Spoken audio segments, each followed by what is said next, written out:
All right, it's just us now. And Let's talk about Sarah. let's talk about Sarah. I think she can still hear us though, so we have to be careful about that. So a piece, you've probably done this a few times where you've got a piece that you've tried to write like 5 times Yeah. and have written 5 different versions of it and haven't been happy with any of them. So this is my 11th iteration, I think, of this particular piece I've been trying to write. I'm still not quite happy with it, but I'm interested in the kind of comparison between how people think about inherited money and how people think about other sorts of inherited advantages that people can have in society. And particularly, I was thinking about the issue of intelligence. Smart people tend to have smart kids. There's obviously a lot of debate about the role of heredity in intelligence, but there's certainly one there, and it's something that runs in families. It's something that has a tremendous amount of influence on where you end up in a society like ours that has a very, globalized economy and very efficient labor markets and all that stuff. Unlike money, it can't be redistributed. You can't make people who don't have much of it better off in that way. But our government, our policymaking class, our media, and all of our institutions tend to be run by, kind of clever people. Mm-hmm. People who, and particularly people who have a particular kind of, verbal acuity and intelligence related to communication. Not so much the, socially awkward physicists who actually have the higher IQs. They don't run a lot of stuff, but that's sort of the area. So we talk about the, meritocracy because people who have that particular gift want to think of it as meritorious. Mm-hmm. They want to think of it as being virtuous in a way that inheriting money isn't.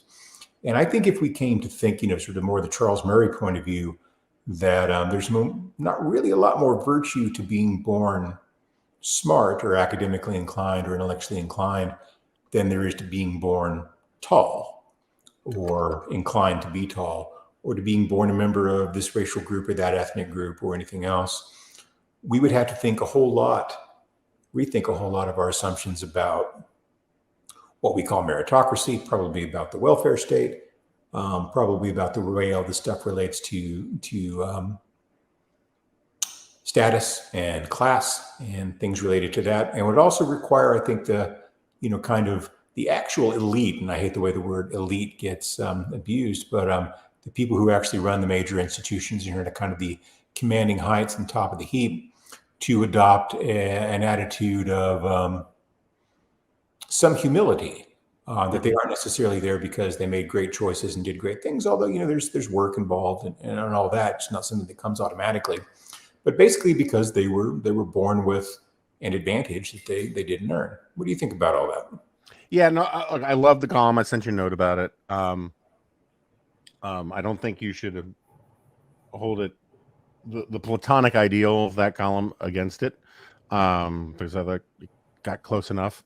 So one of the things I think is interesting, and I haven't put enough thought into it or read up enough on it, but it seems to me that there was a time in America where the importance of intelligence was downplayed, but the importance of education was overemphasized.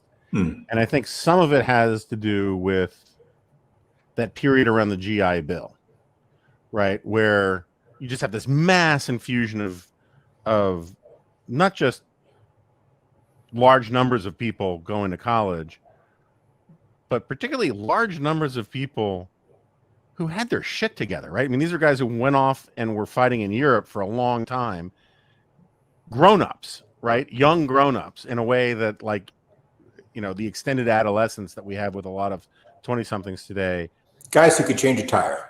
Guys who could change a car. Guys who slept in foxholes in the Argonne forest, right? I mean, like, dudes, like men. And then they go to college. And so there was this conflation of doing the work and being smart, and that actually your success had more to do with the work you put in through educational institutions, right? It's different than the Horatio Alger 19th century, where it was pure, the emphasis was work ethic, not education. But there was this confluence where we started to confuse hard work through through the educational institutions proved your intelligence. And I still think, and obviously there's some of that going on. I mean, like, there are lots of people who go to college, and it's true that the smarter ones tend to do better than the less smart ones, but the ones who actually work the system and work hard do better than people who are smarter than them. After all, I got rejected from every college I applied to because I didn't do the work. And I think that today the story our elites tell themselves is that it was all hard work, because it's a very American thing, right? And they want to believe that part of it. And at the same time, if you scratch that a little bit, they'll also tell you, well, I'm actually really smart, right? Yeah.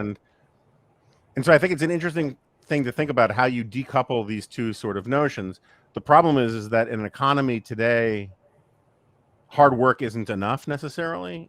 You need you need some raw cognitive ability in a way that maybe you didn't 50 or 100 years ago. And anyway, I think it's a fascinating thing to sort of to think about. I think it's unfortunately also one of these things that you'll never get a good national conversation on. No. Because it just touches too many things that make too many people uncomfortable. And I'm not talking about race. No. Their own narratives, notions of fairness and free will and all the rest of it. I think this leads into, in some ways, our overemphasis on college education as a kind of social tool. So you often see these things that seem to me just sort of obviously erroneous, where someone will say, well, people who go to college earn X much more than people who don't. So therefore, if everyone went to college, it would add to the GDP this much because everyone would earn this much more, without taking into account that this is really just a way of sorting, socially. Right. It's a way of stratifying. And if everyone goes, you still get the same sorting. You just get it through some other way. But I often think Tom Sowell used to say, sure, you can see farther than everybody else if you stand up at a football game. But if everybody at the football game stands up, the effect is kind of taken away, Yeah, I don't know why I always think of this in my mind with Barack Obama, but maybe it's just something about his personal style. But you can sort of see, you can sympathize with the point of view someone like him has. So he's done certain things in life. He was really, really successful. Even if he hadn't been president of the United States, he would have been a guy who was very successful in life in various kinds of ways. And so he thinks of himself and he says, well, if more people made the choices I did and did the things that I did, then their lives would turn out better the way mine did.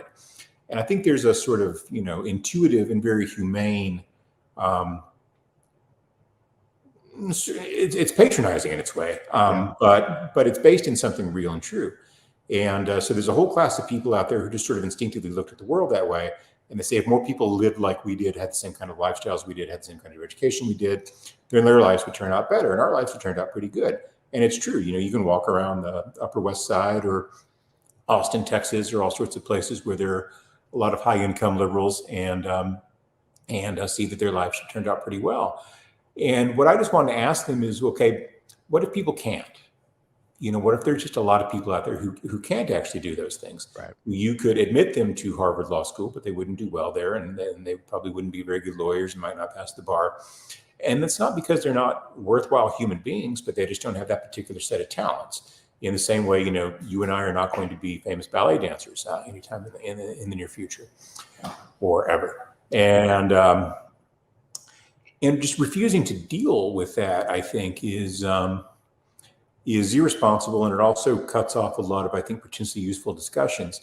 And so on the one side, you get these sort of, people who have a really obsessive idea about what kind of goes by the name of human biodiversity sometimes, who really think that, hereditary differences in evolutionary psychology and that sort of stuff explain all social differences, essentially.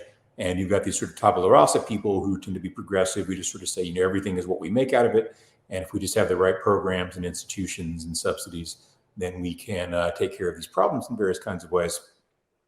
But reality is neither one of those things.